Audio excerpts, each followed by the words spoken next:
Tagal nang umaaten, mayabang pa din. Wala nang bunga, mayabang pa. Wala nang pera, mayabang pa. Sobra na talaga to. Pero pag ikaw ay tunay na Kristiyano, the more na binibless ka ni Lord, the more kang nagiging humble. Kasi alam mo, hindi mo naman deserve yan eh. Grasya lang yan. Sabi ng James 4:6, God opposes or resists the proud but gives grace to the humble. Pag sinabing oppose, kakalabanin ka talaga ng Diyos pag mayabang ka. Eh kung kalaban mo ang pinagmumulan ng pagpapala, paano ka mapapagpala?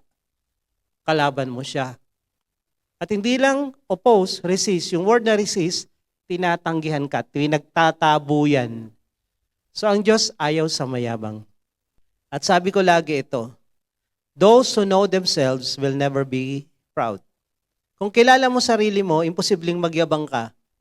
Imagine mo, sabi ni Lord, sige, kilala mo sarili mo, isulat mo ilan ang kasalanan mo nagawa mo lang, sinilang ka.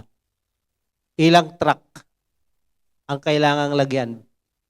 So magyayabang ka, kilala ka ni Lord. And then, those who know God's grace will always be humble. Alam mo, ang grace is unmerited favor from God. Binigyan ka, hindi ka naman karapat dapat bigyan.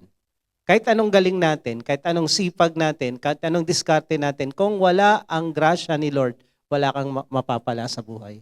Sabi nga ng John 15:5, apart from me, you can do nothing. Wala kang magagawa. Kahit magmakaawa ka pa, ang kailangan mo, magpakumbaba.